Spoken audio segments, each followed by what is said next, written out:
demo video to show how to hide certain input fields based on an input in another field. The web calculator we have made looks like this.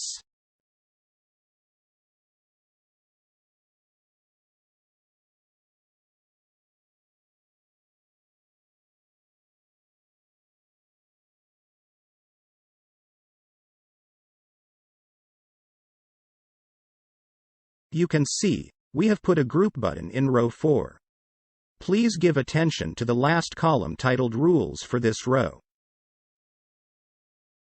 The rule set here is pound, 5, kilograms, 4.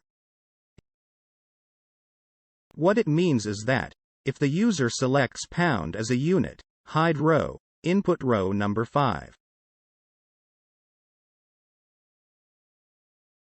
You must note that the input fields actually start from row 2. So, when we write 5, it actually means row 6, which is weight in kilogram here. Similarly, when the user selects kilogram in the group button, the input field number 4, that is sheet row number 5, will hide. Let us see how it works in the actual calculator. Here are important points that should be remembered when setting conditions for hiding the input fields. 1. The condition is set in the rule column of same row, for which conditions are tested.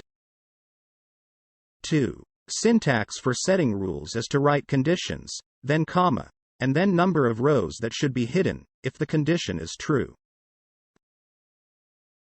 3.